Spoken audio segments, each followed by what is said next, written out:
Right now we're at the girl next door's honey beehive tour, and we're really excited to go see how the bees live and how their hive works. So let's go check it out. You look like you're ready to paint a house. Oh, can you Velcro me? No. You mean, that's not Velcro. This is a Velcro right here. This is a Velcro. Oh, okay. There's also zipper, but there's Velcro. I'm like, did we forget what that's called? So you're just going to Velcro, you're not going to zipper? Now zipper. First you Velcro, then you zipper. That's just logical. Actually, you're meant to not Velcro. You are? Oh, wait, never mind, you are. See? Thank you. Oh, you have to do two. It's stuck. What were you going to say? Do you put it over? I'm assuming so. It's in this left front. Okay, but you have a little gap right there. The bee's going to go in. She's going to walk around. She can walk around holding it. Yes.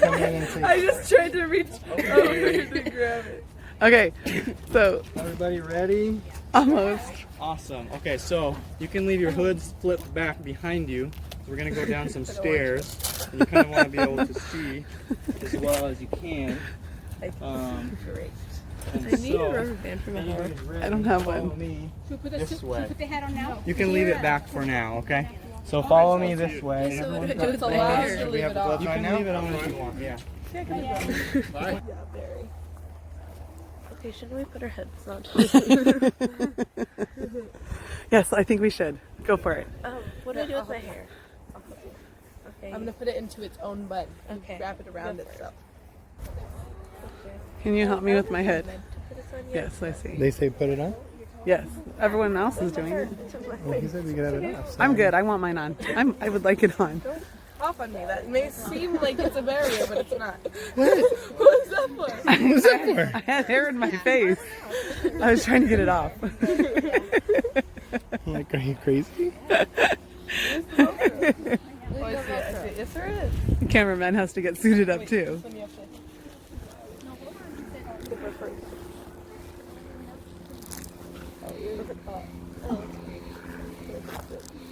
You won't die today, Al. Apparently, bobby pins was not the thing to wear. They're stuck. And I was gonna ask for some. Oh man! They're both stuck. Here, help me! Help me get them out. Let me show. You can see the bobby pins in there. I'm stuck. Both of them are stuck. Just all the way up around above where those other two zippers meet. Then you flip up your hood. You zip these two from the side. And then there's some Velcro behind them, and you want to wait till they're all the way zipped in. Then you push down on the Velcro to make sure that you seal any tiny little gaps that the zippers can't cover. Okay, I'll come around and check it. Zip Aubrey. Oh yeah, that's fine. Yeah, so let's get these all the way to the middle. And now I'm trying to blow the hair out of my face. I feel great. Wait, this keeps moving back. same thing. Now give a push and you're push. Yeah, mine is staying here, and all my hair is up here. Lucky. Mine's in my face. I should have worn a hat. I don't trust this. Oh, I took her gloves, Mommy. They Who's? match her. Aw, that's okay. I don't think she... Oh, I feel skin. Is there skin here? Yours is mesh. Okay. I felt a breeze. It was worrying me. Yes, it's a mesh. You can feel through it, Mama. Okay, see the mesh? Alright, we got a zipper here. Here. And then we got Mild panic attack. Okay. You're very welcome. Okay, looks perfect. Are my gloves covering everything? Yeah, your gloves are fine. You have now double coverage for this whole area, so you I'm don't have good. to sweat it. Okay. Well, I and felt then- air. I was afraid. Oh yeah, well your suit is ventilated, That's so the air what she can come explained under. to me after my Yeah. panic. Okay, and then let's take a look here. I don't think I like the Good. ventilated You can suit. see Aubrey's Just clothes. give that one more pat. Aubrey, pat it, Aubrey, pat it, pat it. I got pat my... Aubrey's is the one that's the least secure of all. Who's been in a bee suit before? Not me. No? Nobody. Okay, cool. Number one thing about a bee suit, the bees are outside of it, so don't take it off. Okay? Even if you think one bee got inside of it, even if that's true, there's still way more bees outside. So, if you think that a bee is inside your suit, just tell me. Remember, my name's Tim. Say, hey Tim, I'm sure we'll do there's a it bee just in my like that. suit. Can you come check it out? Don't panic, don't freak out, don't slap yourself in the head. No guarantees. Yeah, so just let us know what's going on. Same thing if you feel too hot, you need to sit down, you need to get in the shade. Just communicate with me instead of just wandering away. Yeah, it's very common for the bees to fly near your ears, near your face. No. Even if they're not upset, they're just flying around. We're disturbing their normal traffic patterns. And sometimes then they end up having to rest on you while they figure out what to do, how to get home.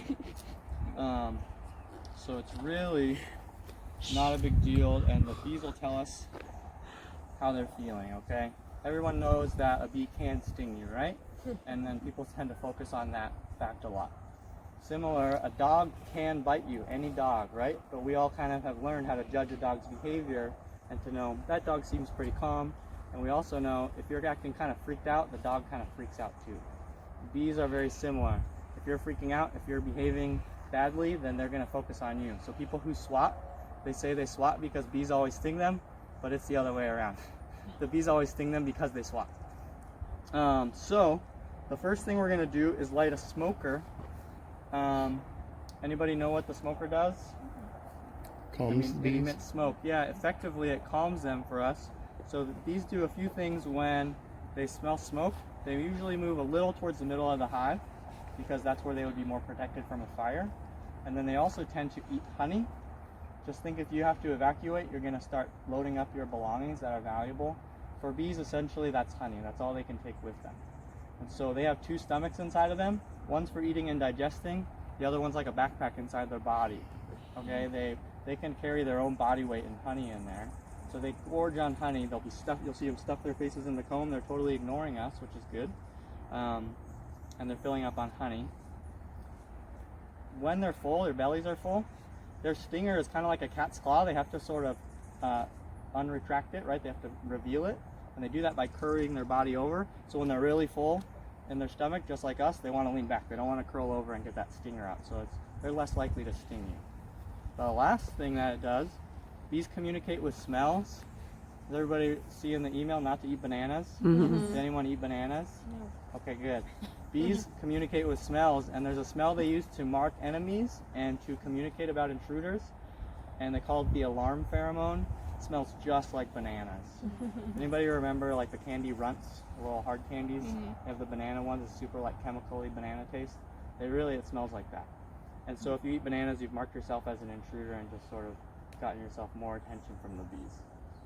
Okay, so we're gonna light the smoker.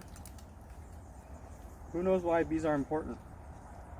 Pollination. They pollinate, yeah. So they're responsible for a lot of our food, whether it's a fruit or a seed, or because flowers can only become fruits and make seeds if they get pollinated. And so some of them do that by wind or water or ways where they don't need bees, but the vast majority of them need a pollinator to bring the pollen from one flower to another, because the plants can't move, right? So they need help. So that's why they say that bees are responsible for one out of three bites of food that you eat. Because you can't have strawberries without a pollinator. And if we didn't have bees, we'd have to do it by hand, and strawberries would be very, very expensive. Okay, so here's the smoker going. The rule of the smoker is that it goes out until you don't need it anymore, and then it stays lit forever. So don't. Okay, so get set up here. I should have brought longer gloves. I forgot I'm wearing a small suit today. Okay, so each of these stacks of boxes is one what we call colony or hive. And what's unique about the way bees live? It's not completely unique, but it's really only bees, termites, ants. They have a very different way of life from us. Can you guys explain it to me or have an idea? They have a queen. Yeah, they have a It's queen. the only one that lays eggs. And she's the one that lays eggs. Oh, that's really Spider-Man. She's the one that lays eggs. Within this hive, she's the only member of the hive passing on her genes within this hive. Right? So all of the worker bees, they are females, but they don't pass on their genes. They just work and die for the good of the hive. And so it's very different. They call it a eusocial lifestyle. It just means that there's individuals that are not living for their own good. So it's very different from humans in that way. Okay, so bees like an empty space, and then they'll build within it, right? So they use their bodies to make wax, and they build all of this themselves. We only give them this wooden frame with a little stick in the middle to hope that they build straight. And so, just like we make wax in our ears, they make wax from underneath their bellies, and it's only at a certain time of life where they make a lot of it, and only when there's enough fuel can they make a lot of it. It's very expensive to make. It takes a lot of honey to create wax. So you guys can pass this around and feel how light it is. This structure is very light when there's nothing in it, and that's what this is right now. There's really nothing in it. This is the time of year when hives tend to start to shrink down. Because through the winter there's not as much going on. And here's a good example of how they start to build. And that's an older piece of comb. It looks so dark. Cool. This is a newer one that's like very light colored. They'll start to build in one area and they'll expand out, or sometimes they'll build in 2 or 3 areas and they'll expand out and meet each other. Usually you won't be able to tell where one piece ends and the other begins. So this top box is mostly empty. We actually might take it away from them today. There's not really any bees up here, which means they're not really defending it. Okay, so we've talked about 2 of the 3 kinds of bees in the hive. We've covered about probably 98% of the bees that are here, maybe more right now. There's one other type of bee in the hive. Anybody know what that is? You guys can come closer too. It's not dangerous. You can rotate through. You can stand in front. Just be careful. All of us, be careful. Don't let the screen of your face shield touch your face because they can sting you like this. Okay, so now we're starting to see some bees. The 3rd type of bee is called the drone, right? So we have a queen. She's female. She lays all the eggs in the hive.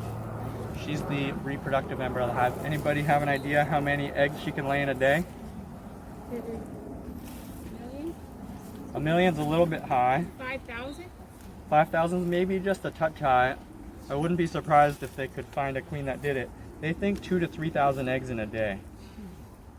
And so a hive like this, when it's full swing in summer and it's this tall, it could have 100,000 bees in it or close. Right? There is. Yeah, there's going to be bees landing on us. Try Just to leave them enjoy the alone. magic of the moment. Yes. It's rare that we get to be around this many bees and just enjoy it and be calm and not worry about what will happen. And so, tool here. We have all these worker bees. Anybody want to guess how long a worker bee lives? 10 days. A little longer than that. 20. A little longer than that, but 2 not. months. Huh? 2 months. 2 months? Yeah, less than 2 months. So 42 days. Okay, so about 6 weeks is how long they live, right? Not a whole lot of time for them to do their work. And so when you think you have 100,000 bees and they only live for 42 days, you're going to have a lot of bees dying on any given day. So there's times of year where that 2,000 or 3,000 eggs a day is just to maintain the population where it's at. How many bees do you think are in that box? This one, it's hard to say right now because that top box was empty, and we'll see how many bees we see in this box, but I don't see a whole ton, so they probably shrunk down here, getting ready for not so much winter temperature wise, but as far as things blooming and food supply. This is what we call the dearth, kind of this time of year. Some things might be giving out some nectar, but overall the nectar flow is less. So it's drying out and there's not as much flowering.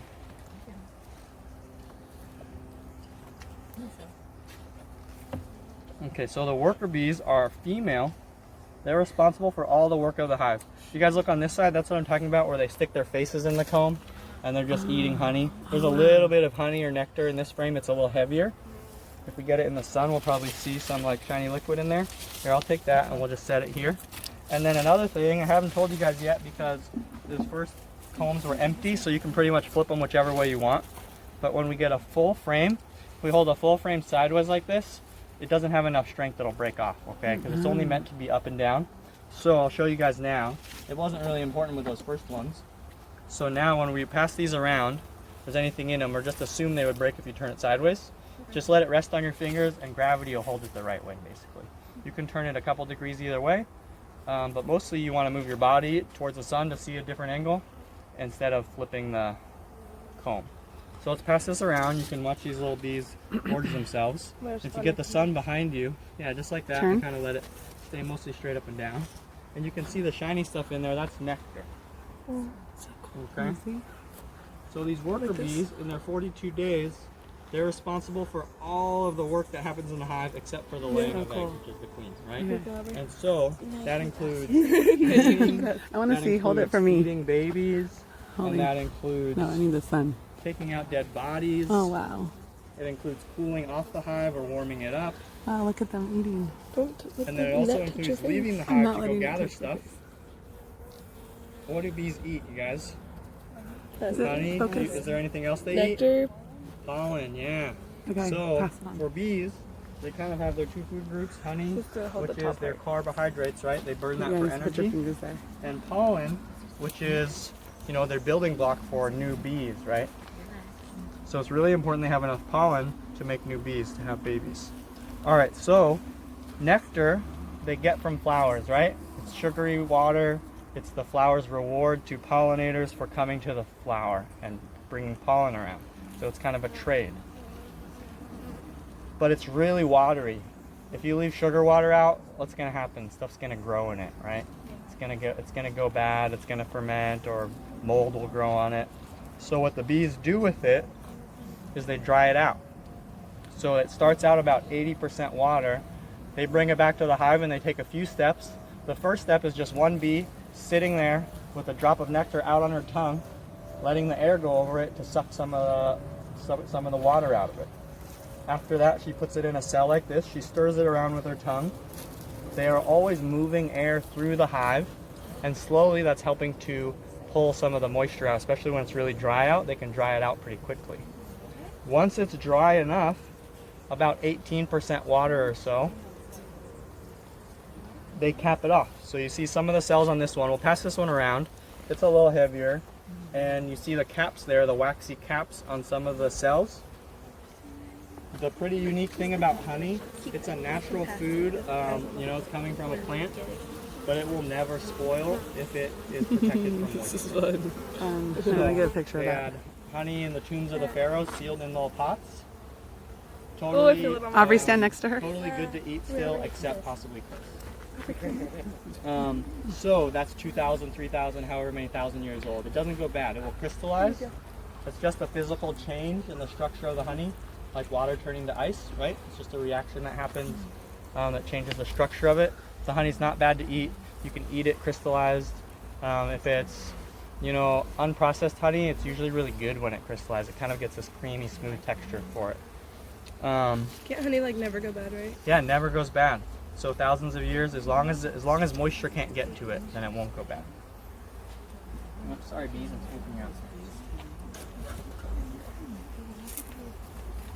Okay, so let's go down a little further. This is a pretty tall hive, but what we want to do is get down into the brood nest. So, Not a fan? structure of the hive. This is cool. Oh my gosh, he just wiped the spider. Where did he put it?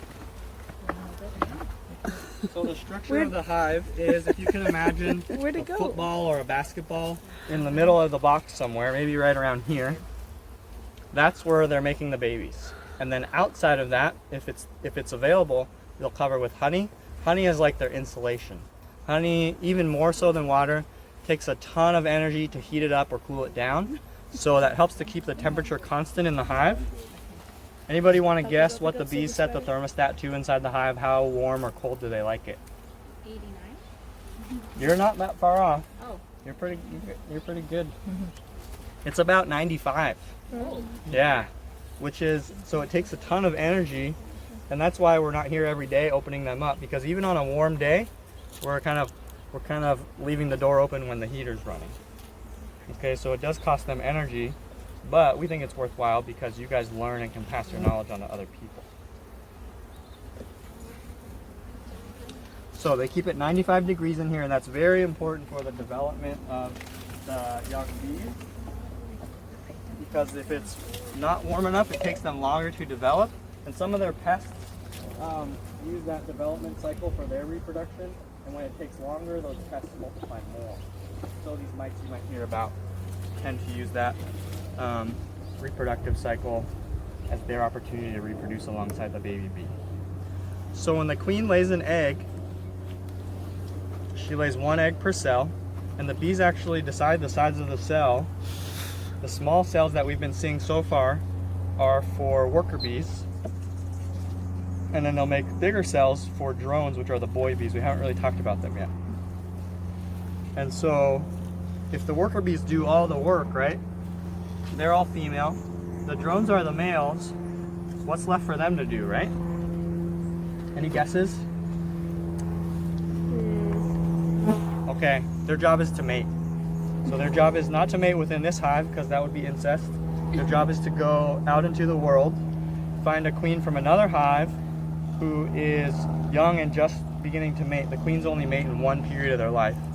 So, yeah, they have a lot of basically just nectar, but they still have more room to go down. So, what the drones do, they kind of hang out in the hive. Their sisters or half-sisters, their sisters feed them and clean them. And then every afternoon they go out to these areas they call drone congregation areas. Hillary calls it the drone nightclub. And so it's this area up in the sky, maybe the size of 2 football fields, where the drones are hanging out and they're waiting for a virgin queen, right, a new queen, to fly through, and then the race is on for them to mate with her. And so when we see the drones, if we see any, this time of year, they don't tend to be around as much. But if we see them, they have huge eyes, they have huge wings, and they're actually way more powerful flyers than their sisters. Oh my goodness. Yeah, so now we're getting down into where the population is. And so, yeah, the next box down.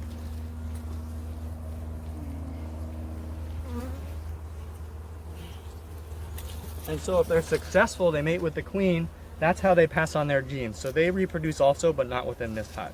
So that's the other way this hive can sort of pass on its genetics, is if the drones go off and mate with another queen. So,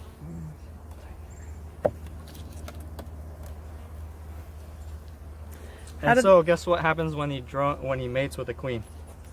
His reproductive organs come off of his body, and then he dies. So that's it for him, right? Go out, you know, better to burn out than fade away, right? His other option, right, if he doesn't want to die that way, he can just hang out in the hive, and if he doesn't mate with another queen, this hive doesn't have that much going on in the way of babies, so we might have to go even further down. Let's see, might be in here. Is around this time of year, or a little earlier, places where it gets real cold. He's big, he has those big wings, he actually can burn up a lot of honey, he's a drain on resources. He's not doing any work, right? So this time of year, he'll get kicked out of the hive, and then they don't let him back in. He's gonna go freeze to death. And they've actually seen the workers like chew the wings off of them so they can't get back in, because they're just gonna be a drain on resources. Okay, more honey. So how do they know not to mate with their own hive? So they're gonna go a good distance away. They're gonna go a good distance away from the hive, and so, and the queen only mates once, and after that she doesn't, and so that's not a huge danger. But yeah, it's that distance between. This is what babies look like. So the queen lays an egg. In about 3 days, it hatches out. So at first, it looks like a little tic tac standing up in the bottom of the cell. Then it hatches. It lays down. The bees feed it this stuff called royal jelly, right? And it's for its first few days of life. And they call it royal jelly because the queen, that's all she's fed throughout her development. All those covered? So all those covered ones are bees that are going to hatch out, okay? Oh. So those bees turn into like a little larva. The egg goes into a little larva. They feed it that royal jelly. Then after a few days it gets switched to pollen and nectar. And then it builds a little cocoon for itself inside of here. And then it pupates, right? So these are all pupa inside of these things. And if we're lucky, we'll see some of them hatching out as adult bees. So that whole process takes 21 days. And so that's about a third of the total lifespan is as a little larva, and then the other 2/3 is as an adult bee. So it really is resource intensive. Wow. There's a wasp. Oh yeah, the wasps like to come around. I'm gonna have to take my sunglasses off here so I can hopefully spot the queen for you guys if we find her. And so this cell is a good example of what they tend to do this time of year is they shrink down where they're laying babies and they start to backfill it with honey. So more insulation as the temperatures get cooler. And then you don't need all this area for raising babies because you have to keep that really warm. And it's a drain on resources through the winter. Wow. Okay, so There's only one queen per hive. yeah, as a general rule, the bees don't always follow the general rules, but there's generally only one queen per hive. How long does the queen live for? So the queen can live for between 2 up to 7 years, we've heard anecdotes, right? Yeah, which is crazy. That's like 50 times longer than a worker bee. 7 weeks versus, or 6 weeks versus 6 years. Is she born a queen, or how do they make her into a queen? So the same egg can become a worker or a queen. So the interesting thing about a drone egg is that it's not fertilized. It's really weird if you guys are into like biology, genetics. The drone is not fertilized. He has only mom's genes. He has half the number of genes that a worker bee has. And so he actually doesn't have a dad. He only has a grandpa, which is kind of a mind trip. And so then if the egg is fertilized, it can become either a queen or a worker. And the difference is when she becomes a queen, they just never stop feeding her that royal jelly. They just keep going, going, going. And then the workers get switched to pollen and nectar. And that's going to be important when the queen dies or they lose her. Okay, so we can pass this one around. This is a good one, got a lot of bees on there to take pictures with. And you can actually, if you get the sun behind it, you can see all the little white things in there. Those are all babies in kind of different stages of development. Let's see if there's any eggs.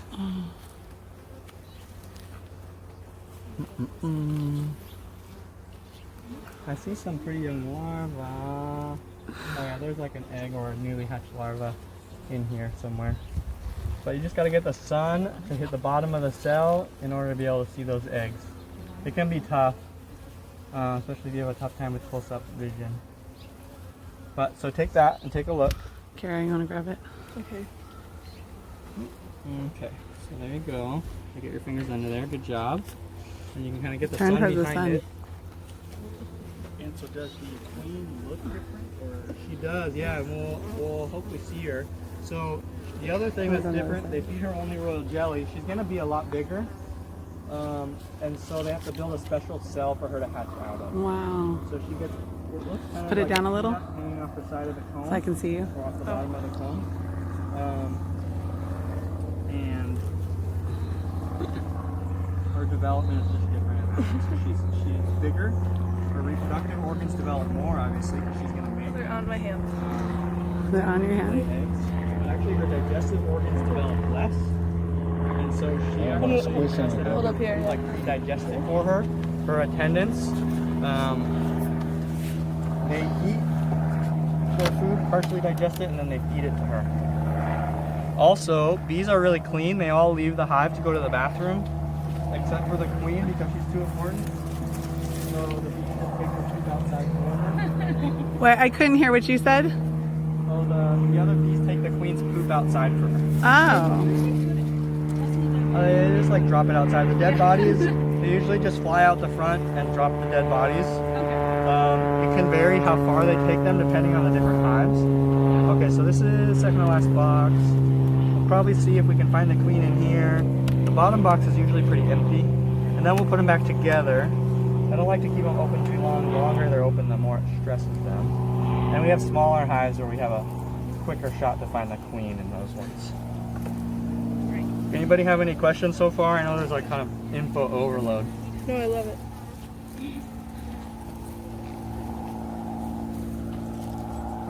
Okay. How long does a queen usually they might live? have shrunk down quite a bit. Said a long So yeah, 2 to 6 years. So some commercial beekeepers will requeen just about every year or every 2 years.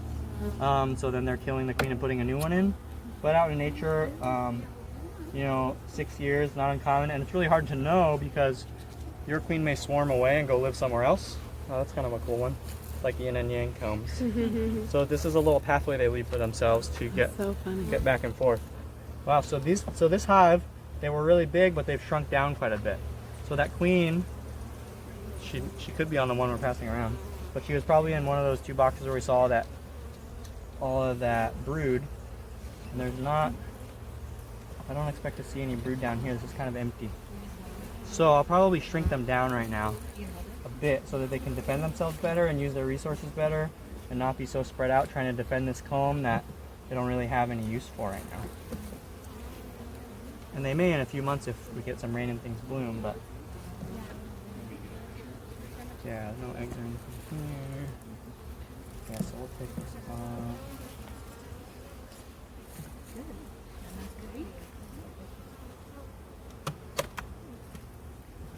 Really don't expect anything to be in the bottom because a lot of times we'll sort of leave the bottom behind as sort of like a basement buffer.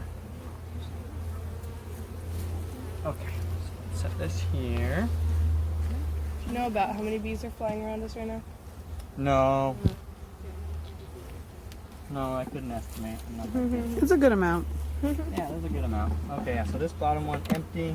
That's pretty common. And this is maybe a wax moth larva. And so when they can't defend the comb, that's when pests will come in. So either wax moths, which eat up the wax, or hive beetles, which make the wax turn into this really nasty goo. So yeah, so this is abandoned. We're going to take it off. I will probably make their little entrance smaller so it's easier to defend. And then, so I'm going to move this over here. And then we'll shrink them down to just, I think, 3 boxes. So what maintenance is needed to keep bees? So, on the average, if they're just doing well and there's no issues, you can probably check on them about once a month, a little less in the winter when not much happens, a little more in the spring and summer when things are happening quickly and you don't want to miss things. Can I give this back to you? Yeah. No problem. You met your quota of holding bees. I did. Okay. And so then the biggest work of beekeeping is getting all the knowledge so that when things do happen, you can look when a snail tries to come in. They just stop it at the entrance there. What do they use this stuff called Propolis. So these little black things, and they use it kind of around the edges sometimes. It's almost like they're caulk, they're all-purpose duct tape, but it's also disinfectant. And so does it a kills bee, fungi, bacteria. Go ahead. does a bee die when it stings something? It does die, yeah. So the stinger is a barb. It's barbed. Let's see. Oh, I think I want 1 box below them. So let's put this one back on. And then we'll put, watch out, girl. So it's similar to the queen has a stinger. It's not barbed. It's an egg-laying organ, basically, right? Ovipositor, they call it. And so a queen actually only uses her stinger to sting other queens, or a beekeeper that's like really harassing her, handling her, which is pretty rare. And so the worker bees has evolved. It's barbed, so when it goes into like skin like ours or an animal, that it comes off, it actually takes its poison sac with it, right? Basically like a modified ovary almost. And that poison sac is like a muscular organ. It has enough fuel on board with it that it can keep pumping outside of the bee for like 20 minutes. So I tell you to get that stinger out as quick as you can. And there's all these different things like take a credit card and scrape it out. The biggest thing is just to get it out as quick as you can. So they're trying to tell you not to squeeze it, so you squeeze more venom in when you grab it. But really, just like flick it out with your fingernail, whatever, scrape it out and have someone pick it out. Just the quicker you can get it out, the less venom you'll get, so the less likely you'll have a reaction or a bigger reaction. Now, so with a wasp, they can sting multiple times. They can sting multiple times, yeah. So their stinger is not barbed, and wasps, a lot of wasps, and actually a lot of bees have a different lifestyle. So honeybees have a barbed stinger, right? But there are all these other species of bees, native bees, that live solitary lives. Okay, we need one more in here. I think it's on this side. And so obviously in this hive, it's almost helpful to think of a worker bee like a skin cell or something, which is kind of weird because they're individuals. They have some free agency, but the fact if a skin cell comes off, then the body doesn't die or the hive doesn't die. Right? So it's not critical to the survival as an individual. But obviously, as a group, without worker bees, they can't maintain their temperature. No queen can live on her own without worker bees. That's actually like a shockingly common occurrence. Is a posting in a bee forum that's like, okay, my queen got here. How do I start her in my hive? And they just ordered a queen because you can buy them by themselves to re-queen your hive, right? So you get a queen with like 5 bees in there with her to take care of her. They're like, all right, I'm ready to start. I got my hive and I got a queen. And it's like, well, actually, you need thousands of more bees than you have. Oh, I think I'm missing one here too. Okay.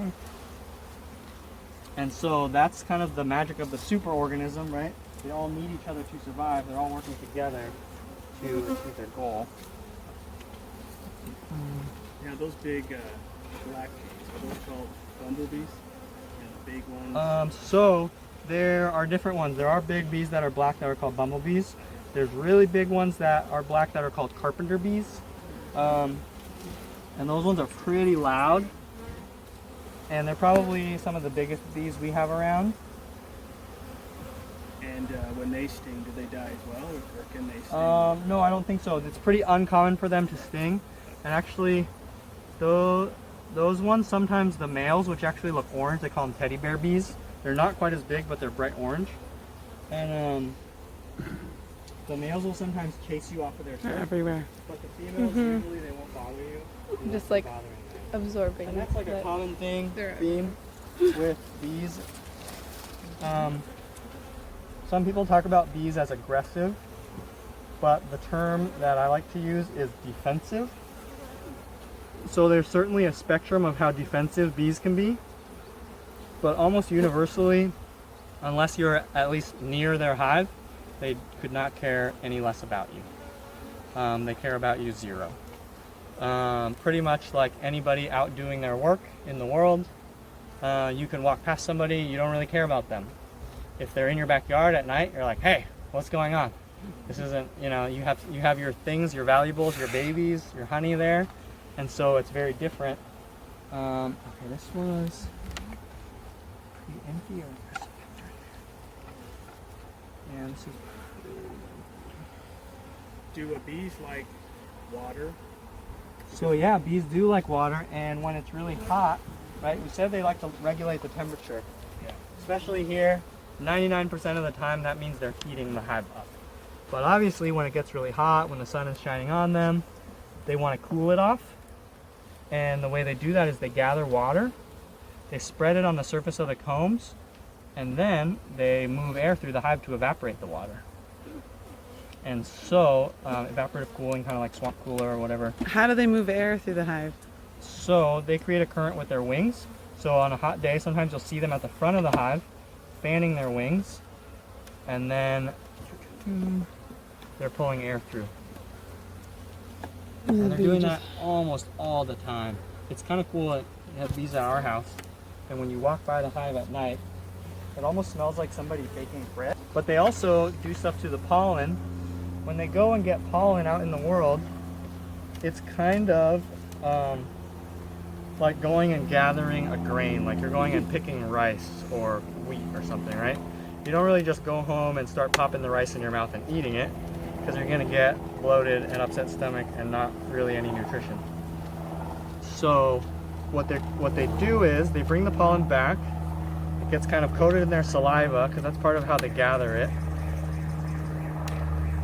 And then they pack it into these cells. They don't cover it because they don't need to.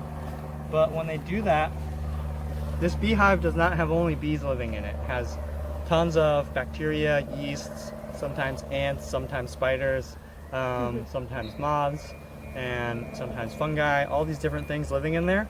And just like our bodies, they say there are more cells in our bodies that are bacteria than that are our own cells.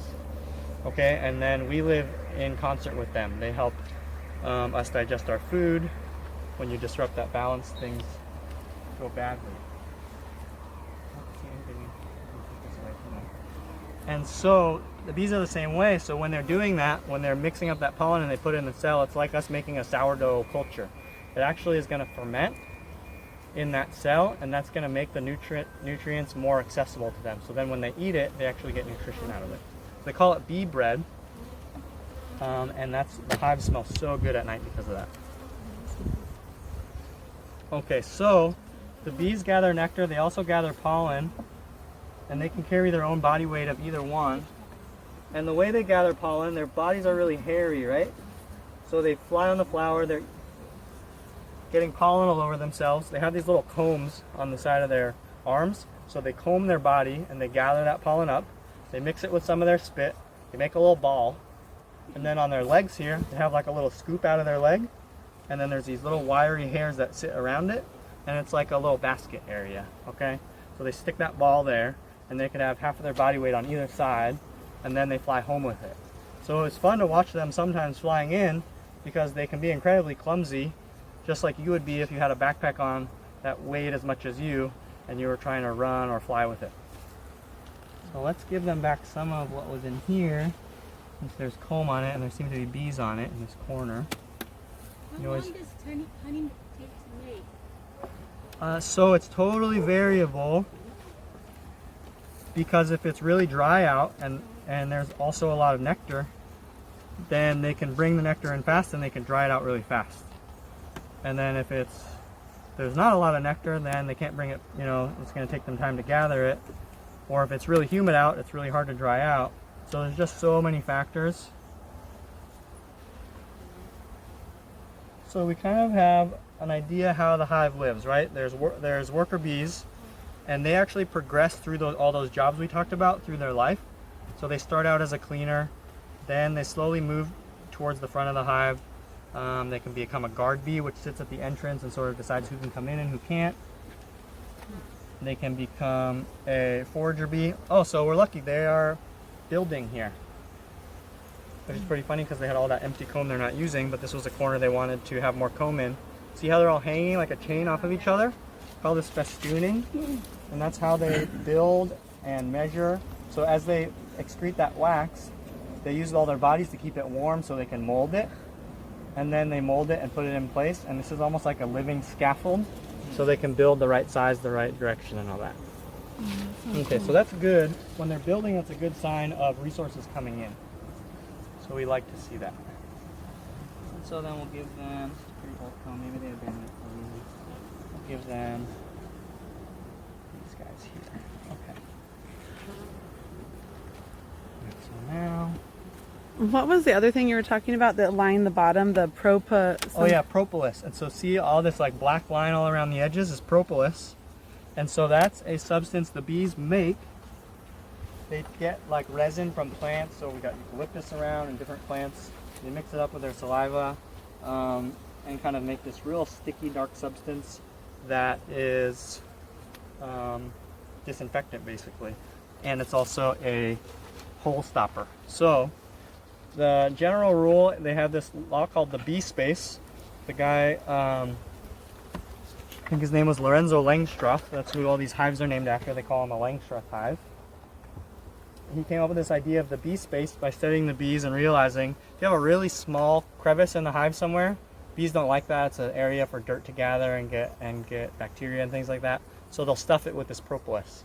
But if you have a space that's too big, then they see that as like, a closet or another room, and they build more comb there. But if it's just the right size, then it's a hallway. They call it the bee space. They want to move through that space and they won't build in there. And so that was a critical advancement in hive management, because the old hives, everybody's seen the picture of like the basket hive, and maybe people don't realize it as basket, that beehive shape that's like that, right? Beehive hair. That's a basket that they used to keep bees in a long time ago. Put a basket out, the bees move in, you let them build up, get really big, then you want the honey, light a fire under it so that lots of the bees leave from smoke, smash the hive up and let the honey drain out, and then you go find a new hive. So it's not a very sustainable practice, and so once they realized that they could create a hive you can inspect and you can take out the honey and then just give them more empty space back, then it became a much more precise sort of craft, beekeeping. How do you take out the honey?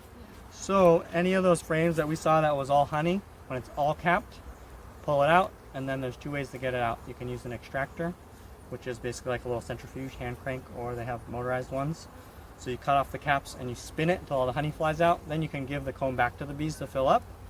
Or the other way is just cut that comb off, you smash it all up, and then strain it through like a cheesecloth to get the wax out, and then you have honey. Alright, so we're gonna move to the other table there, and we're gonna look at some more hives here. Those bees, I light it every time, because you never know if you'll need it. And then if it goes out and you don't need it, it's not as critical. What we don't want is to need your smoker and have decided that you were cocky and you didn't need to light it.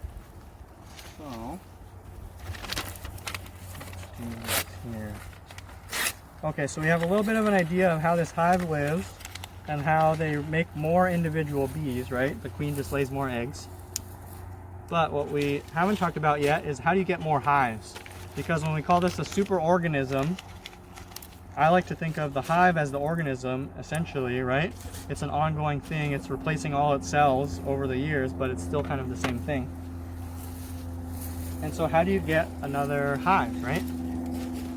And so what bees will do, and sorry for getting kind of smoking here, is if they're really successful, they fill up this whole box. There's lots of nectar coming in, so there's lots of resources out there. Then, say I don't come back for a couple months, or say they live inside a tree where there's no way to expand the space that they're in. Once they filled up that space, they're really successful, they have a lot of bees. Then what they're going to do is decide that they're going to split into two. The original queen, yeah, hear that spider web? Yeah, and the egg. The original queen is going to leave with about half the bees. And go and start a new colony somewhere else. And then the hive here has to come up with a new queen. You might want to get the egg off too. Oh yeah, has to come up with a new queen. And she's gonna start over, right? Or with the half. So how do they find a new queen if she leaves? So she leaves, and what they do, they have these eggs that have only been getting royal jelly. They're still really young, and they build them special cells called queen cells. They feed them only royal jelly through their development, and they actually raise a bunch of queens, right? Because, like we said, they can only make a queen out of a really young egg. So it takes 16 days to make a new queen. So by the time 16 days have passed, their old queen is gone. That was their only chance to make a queen. If these ones failed, there's no eggs left to make a new queen from. So, this is pretty empty up here. So this is definitely a time of year where a lot of these hives are going to be shrinking down.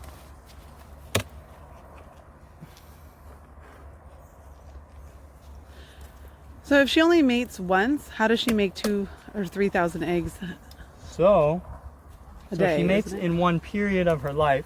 She actually mates with more than one drone in that period. So she goes on a few mating flights early in her life. She'll mate with, 10, maybe even 20 drones in that period. She saves all that genetic material that she gets from them. She has a special organ called spermatheca. So it's for saving all that sperm. And she uses that throughout her life to fertilize eggs. So it's really important that she mates well. And so that's why, bees usually only swarm during a certain time of year when the drones should be available, right? If you make a new queen and she goes out to try to mate in the middle of winter, when everyone's kicked their drones out, then that's not really going to do you much good. Okay, so this hive actually has honey on them. That's what it looks like when it's all capped. Oh, wow. So this may be a box of mostly honey. So we'll just move it off and keep moving. We'll pass around one full honey frame so you guys can feel how heavy it is. And then you'll realize why we use all medium boxes, essentially. Because a full box, a deep box they call it, I think, if you look in some of these stacks of equipment, you'll see a box that looks almost twice as deep. So that's a deep, they call it. And one of those full of honey is like, I don't know, 150 pounds or something. Oh my gosh. It's just not that fun to lift off of a hive. Or we'll pass this around.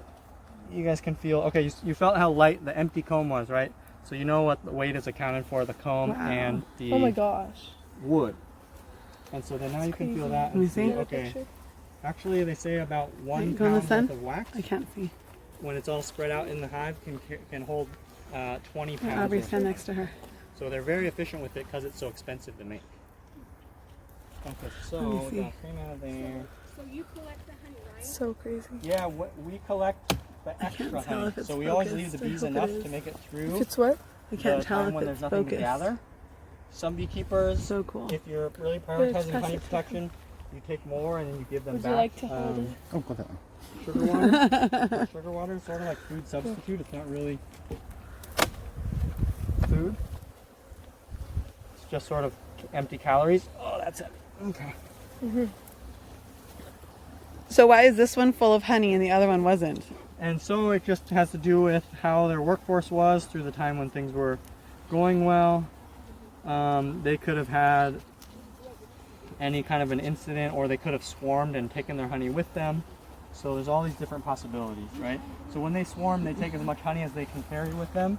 And so that's probably the biggest reason why beekeepers try to prevent swarms. The other reason is when they swarm, then that new queen is going to mate with the wild bees in the area, and you won't be sure how the behavior will be after that. So do each of these stacks have their own queen? Yep, exactly. Okay, and so you can see these bees are a little bit more testy than the other ones. And part of that is because they have more to defend. And so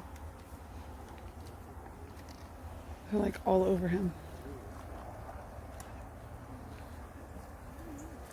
they're just a little bit more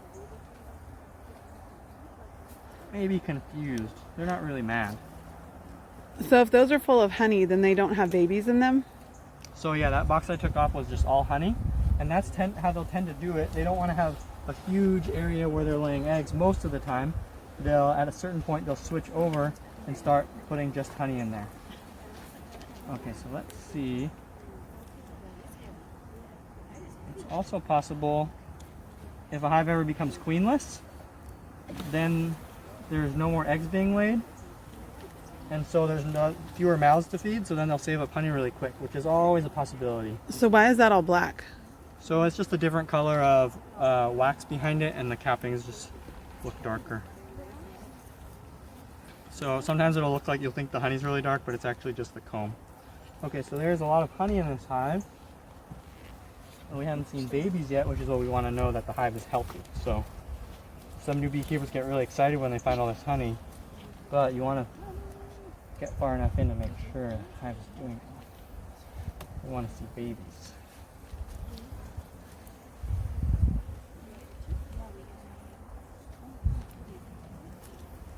So how long have you been a beekeeper? So Hillary and I started out at the same time. She's done a ton more beekeeping than me, so I've had a lot of other stuff going on. But that was in 2011 when we first started getting into bees. Oh, hello, girl. So here is the area for babies. Let's find eggs. Maybe even see the queen. Okay.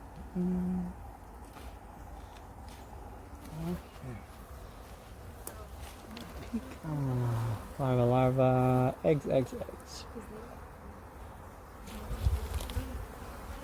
Okay, try not to breathe on them like I just did. They're really key into CO2.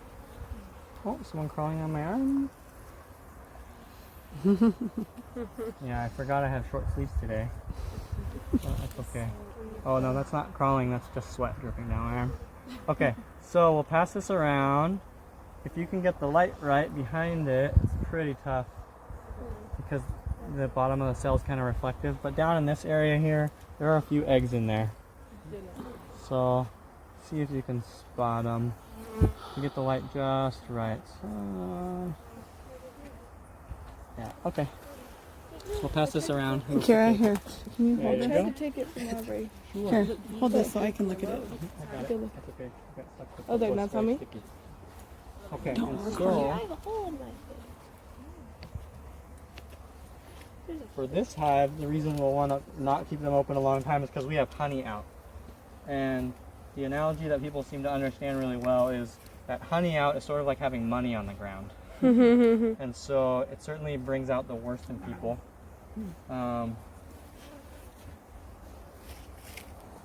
Or they might make rash decisions. So sometimes we've actually had inspections going where there's a box of honey out for a little longer because we're showing you guys all this stuff.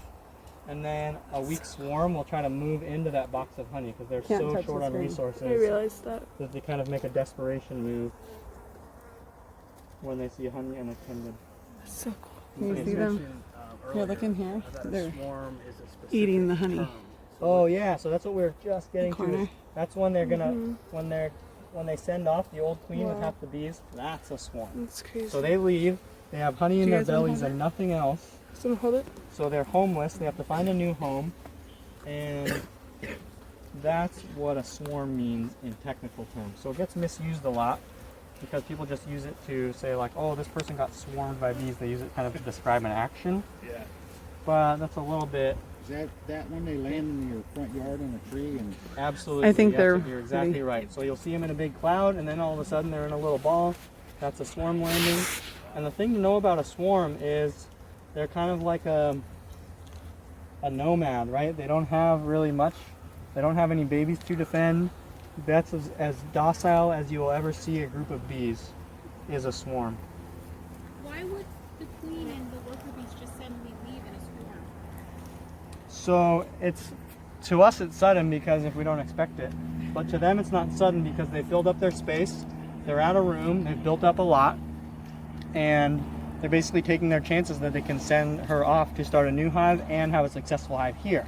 Now their genes are in two places, and as they repeat it, they've expanded, and that's how, for them, just staying here and building up a big hive is like being a human and being a bodybuilder and getting really big, but evolutionarily you haven't passed your genes on yet, right?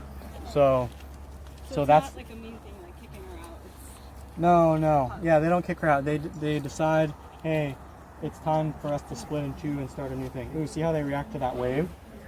yeah. So that's why you move slow and you don't swap, because the bees are totally fine unless you behave the wrong way. Okay, so I'm gonna close them up now because they're getting a little perturbed. Oh, I can hear it. And so that's partially, even just the sun going behind the clouds gets a little cooler, and they're like, hey, we're not tolerating this. Like, we gave you your time. Now get out. Look at Okay, her so we have everywhere. that one with brood on it. I'm going to take that one back. Okay. So we want to get them back together now. And this is pretty mild, but it's certainly more than we saw with the other hive, right? I like guys how you're can being see- calm, but not calm. How you're reading the bees, right? That's how I would be. You let them determine your behavior a little bit. It's a little tight. I want to make more space. This is when I wish I had put my longer gloves on. You want me to hold that? No, that's okay. Regrets have been made.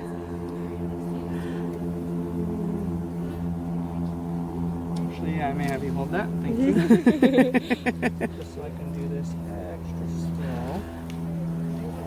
I really don't want it when it's sticky and then all of a sudden it moves.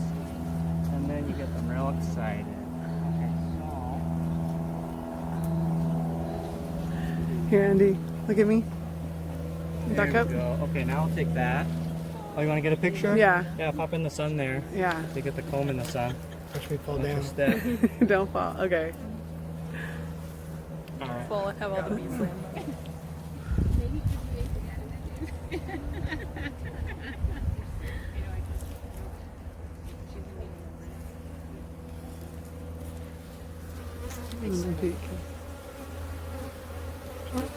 What? Picture this guy puts out. I don't see him anymore. That's him. Yeah, he just flew in. There's If you want to get closer, they'll get on you. one up there. Because they did for me. I heard lots of buzzing.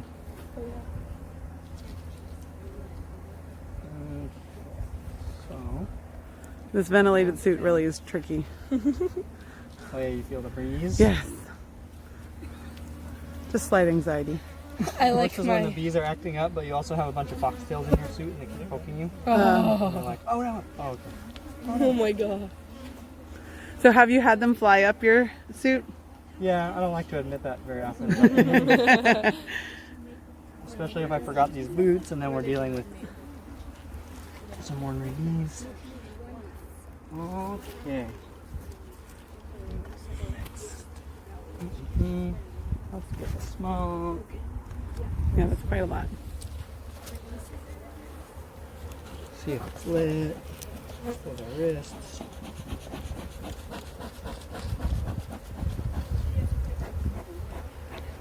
Sometimes the bees don't like the smoke, but mainly want to move them off the areas where the box is about to squash.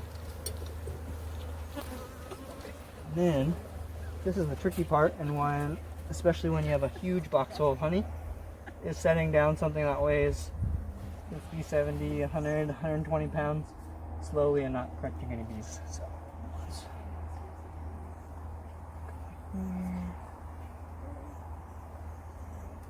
bounce, and we hope we don't hear any crunches. I think we're good.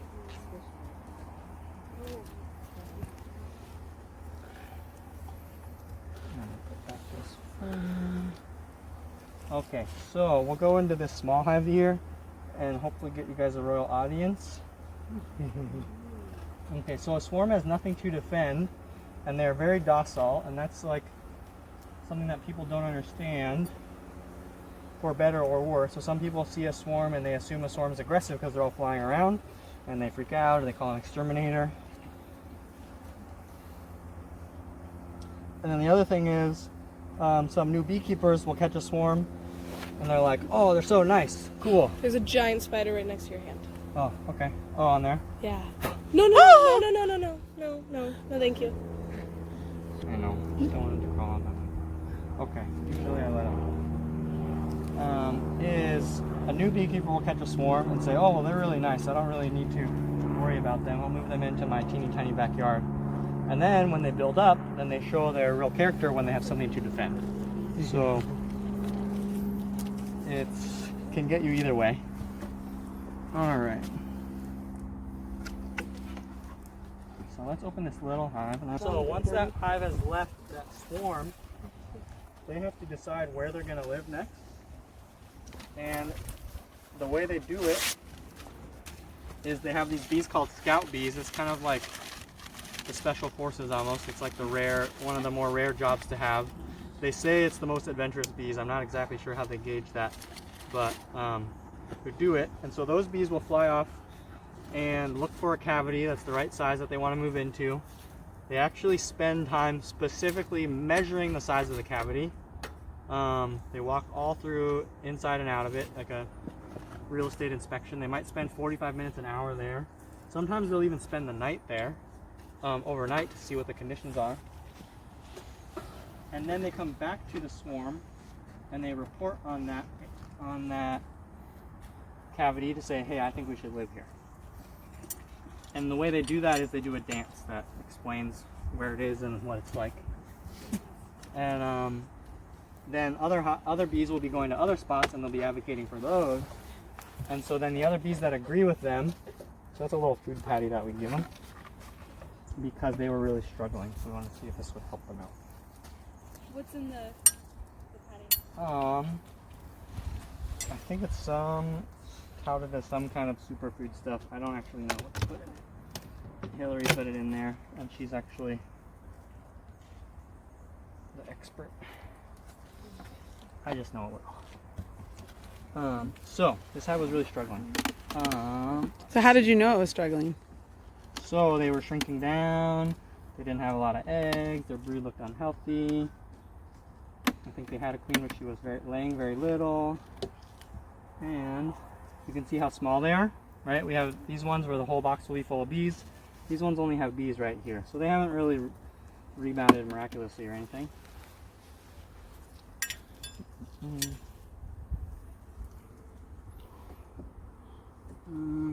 Okay, so the bees essentially end up in a dance-off for who wants to live where. And then eventually they'll kind of come to a unanimous agreement and then they'll fly off to live there. Rarely they'll kind of get split 50-50 and then fly opposite directions and for the detriment of their hive. But it's pretty impressive. They've done a ton of studying to figure out, yeah, these bees actually go in, they walk around the inside of this cavity to figure out how big it is. And they did that by creating these like moving cavities that they could rotate it the way the bee was walking or the opposite way, like a treadmill, to make it seem smaller or bigger. Yeah, so this hive is probably on its way out. I don't know if we'll see a queen. We do see a queen, but this is so small that it's really hard to rebound from this. How do you know which is the she got a queen? green dot on her. This is a cheater queen. Oh, there she is. So we requeened her. The green dot. She got a green dot on her back. Oh, but you can see how much longer her belly is, right? And her legs are longer. It makes her wings look kind of comically short because they're the same size as the other bee's wings, but her body's longer. Oh, there she was. Right? Can you and look she in moves the kind sun of a little? snake-like. There we go. Oh, a beekeeper who sells us the queen puts the green dot on her. Gotcha. Oh, she just disappeared. Did she drop off or did she go No, she down went the side? inside. Oh yeah. Oh, there She's she on the is. side here. Could Yeah. you put that in the sun if you don't mind? Cool. Okay, everybody get in close here, get a look at it.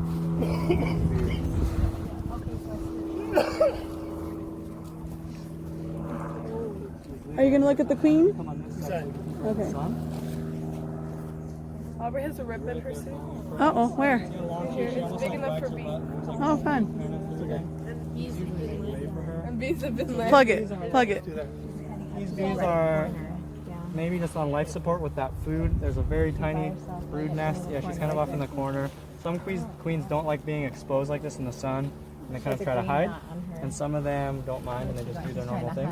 She's right up in the corner there. Did you see her? Yeah. Yeah, okay. Okay, everybody get in and get a good look at her. Thank you. It's kind of a magical thing. She's like the keystone to the whole hive, right? Where is she? Oh, there she She's is. right there. Cool.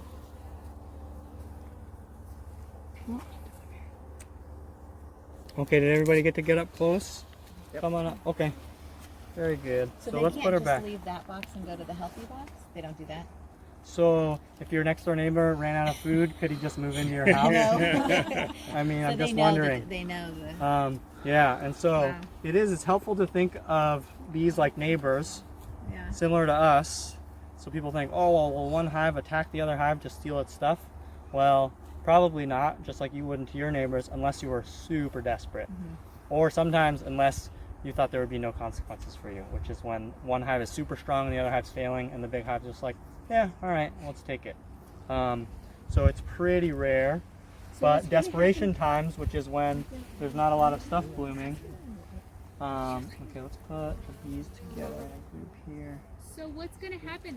They're just gonna die, or? So, well, they're either gonna make it or not make it. Basically, they're just hanging on by a thread right now. You have to have bees to raise more bees, right? Yeah. So something we could do, and I might do later, is find a frame that's got all those cocoons in it from another hive and put it in there so that those bees can hatch out into this hive and be part of the workforce. What you don't want to do is give them little babies, because then you're just giving them more mouths to feed and they can't support that. But if you give them bees that are about to hatch out as workers, then you really have helped them out. So what's the difference between babies and workers? Like you were So saying. it's basically larva versus adult bee. It's like caterpillar versus butterfly. Oh, okay.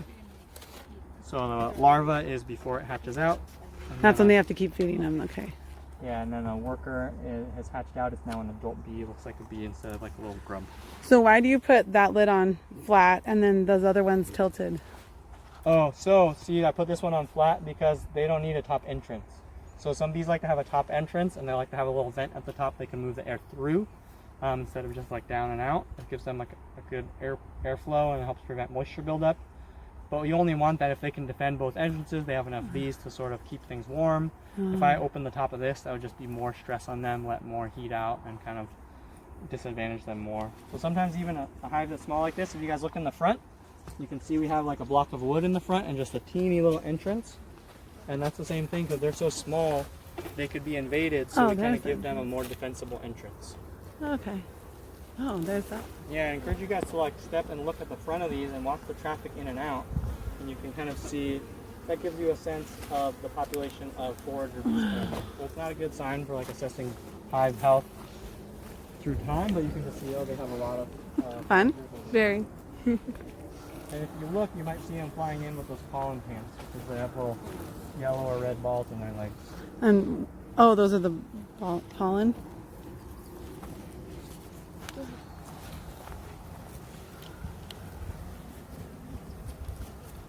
And so as a beekeeper, if you see a hive that's not doing well, you will step in to help, or do you just let So them it kind fend of for depends. themselves? Yeah, it kind of depends. So for us, the number of hives we have is not that critical to us for our operation necessarily. One more hive or one less hive. But if you're doing like migratory pollination, you get paid by the hive, right? So they're always trying to keep their number of hives at a certain level. Otherwise, they don't make enough money for driving all over the country with their bees. Okay. So for us, you know, there's might be a time where we say, you know what, this is so small, we've given them a little boost. Either we give them some more worker bees or not, and then see if they make it, and rather than try to invest a lot of time in them, feeding them all the time or anything like that, which may not pay off. So what do you do with, like, do you get the honey, or is it... Oh, so we do tours like this, we do classes. Hillary's teaching a class right now, intro to beekeeping class, like a 4-hour lecture class laying out all the basics. This is really just like, I pick the fun facts more or less. A lot of them are fun, so you guys learn a lot, but she goes through really how bees live and then how that relates to you as a beekeeper and your decision making. So if you're thinking about beekeeping, that's probably the best place to start as far as seeing if it's for you and getting a lot of background info so you don't fall on your face. That's what they say, like 70% of new beekeepers quit within 3 years. Because when you spend, especially if you get some of the fancier hives you can get and a nice suit and a smoker, and you can order bees, and so you're like, you know, hundreds to $1,000 in depending what you chose to buy, and then your bees die, and then you do it again next year and they die again, and you're like, well, forget it, I'm just gonna sell this stuff on Craigslist and do something else, right? And go back to my garden or something like that. So that's very common, because I mean, to me it's just like a dog or any other animal. The real thing isn't like knowing how to feed the dog and then know if it's alive or dead, right? The real thing is knowing how to assess its behavior, knowing what to do if it seems sick, things like that. So sort of the how you keep from failing is just more information to make those decisions. And then there's no like bee vets where you're like, the bees aren't acting right. So it's either getting a mentor or taking a ton of classes, so you have that info to say, I'm gonna do this and this is why. A lot of new beekeepers are like, I'm gonna do this, and they don't always have a reason why, and that's a good way to fail and not to learn from your mistakes, because everybody loses hives. You know, this could happen to any hive. They sort of shrink down, you try to boost them, you see if they can make it, you give them a new queen, and they just sort of like never get off the ground again. It's not always something you did, but being able to learn from what happened. So there's 2 topics I usually touch on, and one is everyone knows that the bees are struggling, right? And a lot of people want to know how to help them, or maybe some people don't know if the bees are struggling. But anyway, hive losses for beekeepers have been at kind of all-time high for a while. And so there were a lot of theories as to why. Colony collapse disorder was kind of this big thing in the headlines for quite a while. And so what it was is you would have a big hive like that, and you would come back a couple weeks later and it would look like that or even smaller. You have like 10 bees and a queen, and all your bees are just gone. And so that's what they called colony collapse disorder. And they pointed to a lot of different things, but more evidence is coming out about is a newer class of pesticide. So it's called neonicotinoid, and it's a systemic pesticide. You either put it in the soil or you put it on the seed. Then as the plant grows, it just pulls up the pesticide throughout the whole plant. And the idea was, oh, this won't be floating around as much, it's just inside the plant, and it just attacks the things that eat the plant. But it's also in the nectar, it's also in the pollen, and so it affects pollinators, and not just honeybees.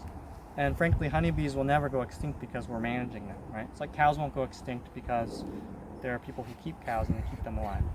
But there are lots of birds, lizards, frogs, toads, all these different animals that are also affected by this, and native bees, hugely affected. What it does to honeybees that they know is it just increases how often they lose their queen. And so every time they lose their queen, if she just dies, if you go through that whole process we talked about, make a new queen. We didn't even talk about the queen battles. The new queens have to battle to see who's going to be the new queen. Then she has to go mate and not get eaten, because if she does, then the hive is done. And then she has to come back and lay eggs. It also reduces the sperm count of the drone. So when she goes out there to mate, she's not getting as much sperm. She's not mated as well, which means they have to replace her again sooner. Then it's a neurotoxin, affects the ability to navigate and find flowers. And then it also affects their immune system, so other things cannot come out. And that's sort of why they thought it was all these other things, because when you go into a dead hive and you find a pest, sometimes you think that's what killed them. Usually that came in after. So people want to know how they can help the bees. And the biggest thing you can do, you can be a beekeeper and you have your population of bees. The biggest thing you can do is plant food for bees. So whether that's flowers or really flowering trees, natives, and if you don't have space to plant them on your own property, join a group that's helping to plant trees. A tree puts out millions of flowers. These eucalyptus behind us are putting out more nectar, even though they're not native, putting out more nectar than anything we could plant in this yard, even if we just jam-packed it with flowers, because it's millions of flowers. And so that's the biggest thing you can do. We've seen hives shrink from this to this. When there's enough food around, then sometimes they'll bounce back and they'll come back strong. The other thing we like to talk about is honey, because they've done studies now where you can buy honey in the stores and they've tested it, and a huge percentage of it is either not honey at all, or it's been cut with something else like corn syrup or artificial sweeteners, because it's not really regulated. Basically any sweet stuff that is passed through a bee is honey, and there's not like routine testing to say, oh, this is real honey or not. So it's really tough to know what you're getting out there, if it's been adulterated, if the pollen's all been filtered out of it, if it's been heated up so that it sits on the shelf and doesn't crystallize. So all these different ways that kind of detract from some of the good benefits of the honey. So if you can get honey from a known source, for us honey is not how we make our money, so it's just kind of a side pot of money that we can't count on. But you guys do sell honey? We do sell honey, yeah. We have some to sell today because this last year we actually had a good year with all the rain. But other years where we've taken very small amount of honey, because if the bees need it, we don't take it off. And so that's the way we've decided to do it, and we're lucky enough to have you guys coming on these tours and doing classes or shopping in Hillary's online shop, people buying her book, where we don't have to say, well, we didn't make enough honey to pay our mortgage, so let's buy a barrel of honey and pack it in our own jars and sell it, which is what happens if you go even to farmers markets. Look at the labels, local honey, sometimes it will say packed in Temecula, which is fine, and maybe it was made in Temecula by the bees too, or maybe it was made somewhere else and put in a barrel and then someone bought it and jarred it, which is, I don't fault someone for trying to keep their house, but it's, or trying to pay the bills, but just, inform yourselves so you're buying it from a source that you are into. What is the name of her book?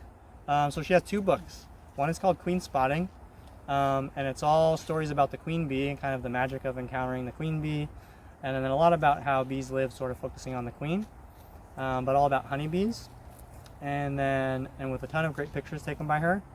And then the other book is called Little Book of Bees, and it's about all kinds of bees, including those native bees, and sort of just more broad focus. And that one's watercolor illustrations by this illustrator from England, and really fun book if you're trying to get someone hooked on bees.